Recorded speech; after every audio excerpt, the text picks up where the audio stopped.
going on, guys? Welcome back. This is my first car review after my accident. Like I said in the other video, in case you missed it, I can put a link in there. I did not get hurt. My father, who was in the car, did not get hurt. I looked at Acura, the window sticker for my car, 5-star crash rating in all the categories. So good job, Acura. If you guys are looking for a safe car, don't mind going a little bit older, look no further. Acura TL 5th gen. But in the meantime, let's take a look at this. I've been in plenty of Escalades. I've been in a couple of these, but I never got around to making a video of a Navigator to compare it to the Escalade until right now. So let's check this one out. It's a 2020. And let me know if you want me to do an older body style Escalade right after this one, just so you can compare the two vehicles. I've already done the 2021 Escalade. You can check that out as well. But yeah, let's see how this one does.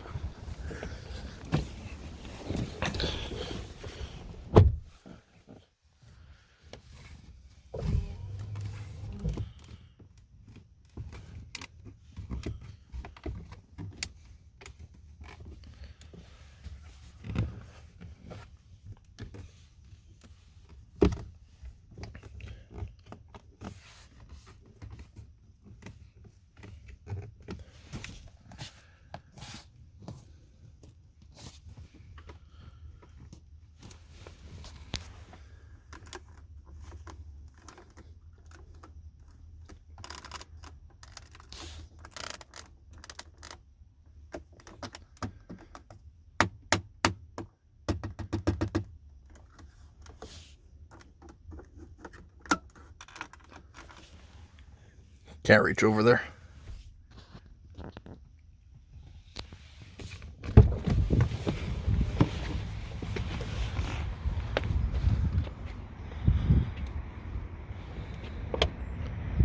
Ah, it doesn't have it. Damn it.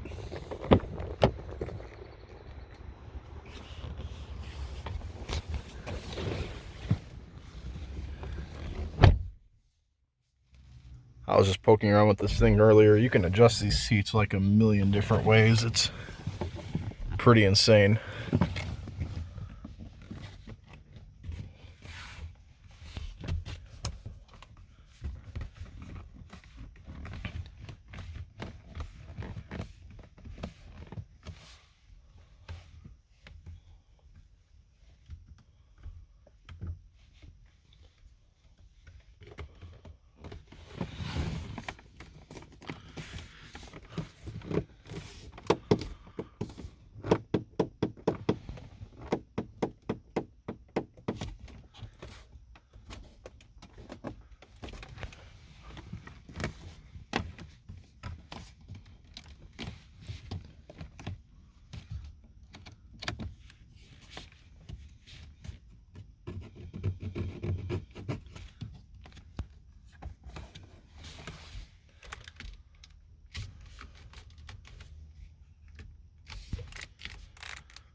Uh-oh.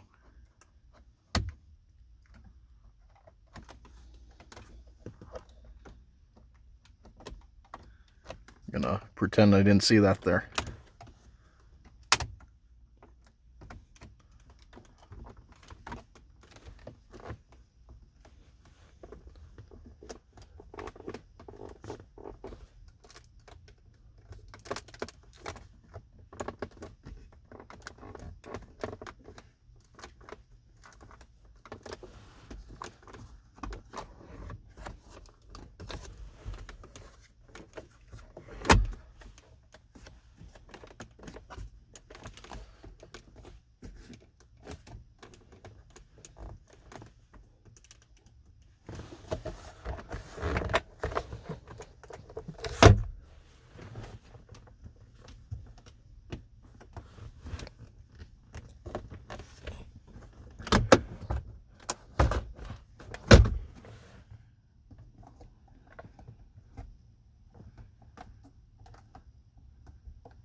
All right, now let's do the button test.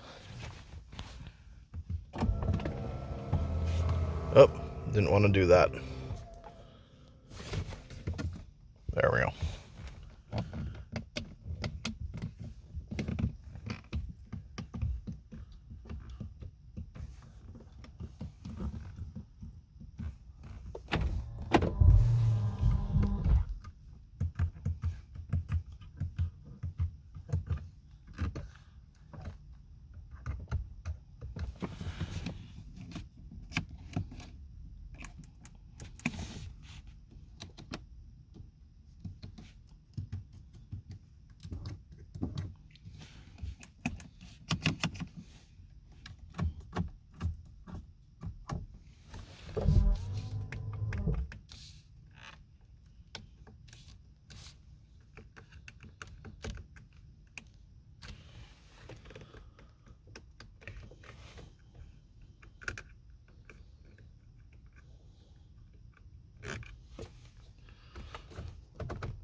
And the final button.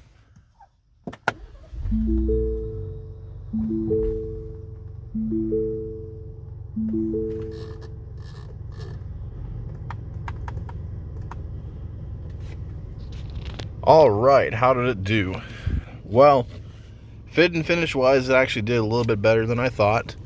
Materials were a bit surprising to me, but let's talk about the fit and finish.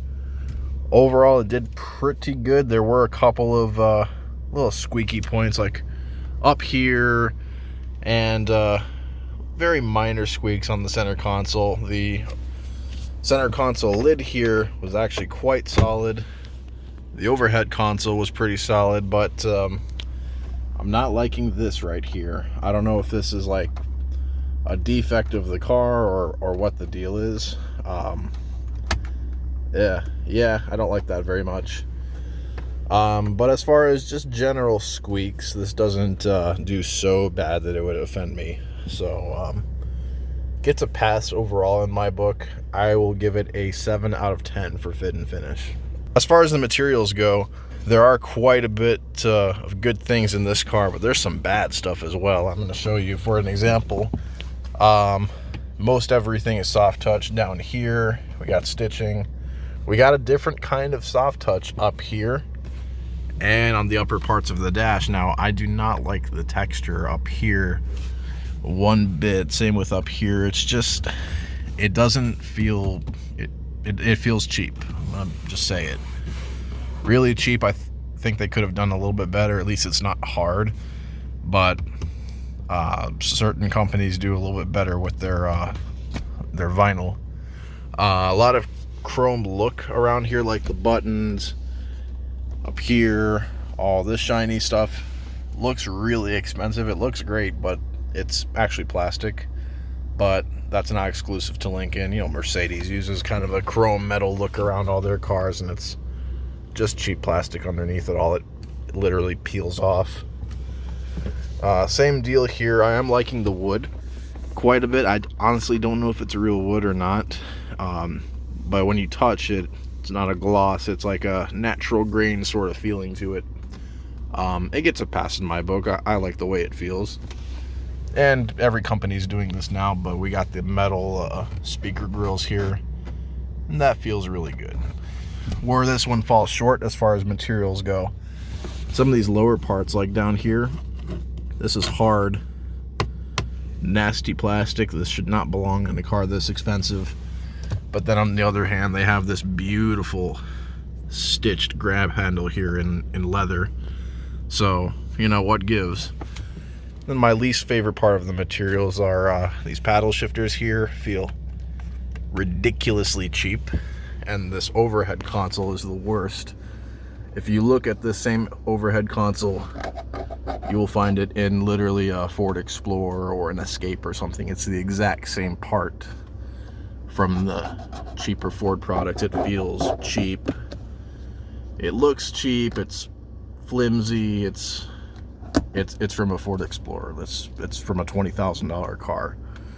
That does not belong in a car like this. So I'm going to give it a 6 out of 10 for materials. Another good thing, I guess, is the leather seats and the cloth sun visors here. That's good.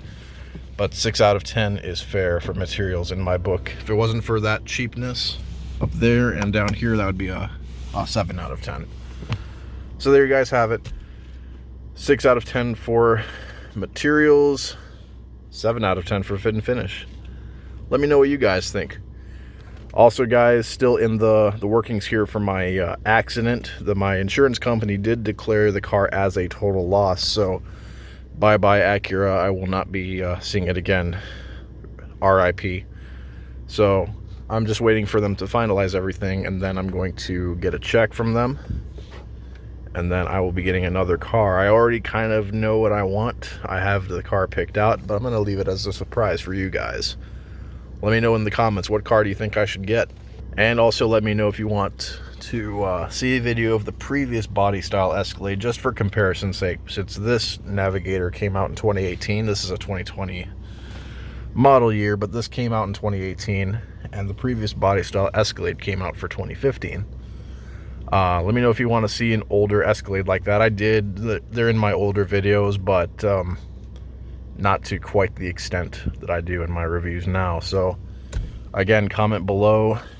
I've driven some of these Escalades, Navigators, and this Navigator, this is going to sound stupid me saying this, it drives quieter, smoother, better than the old body style Escalade.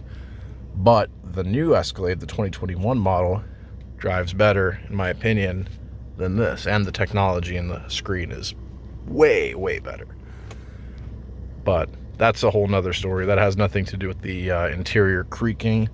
But this is just me being in these cars every single day. So let me know if you want to see the previous body style Escalade in one of my videos, because I got plenty of those. Alright guys, I'll see you next video. Thank you for your support. I appreciate all the positive comments from my accident video. You guys are awesome. I will see you next video. Peace.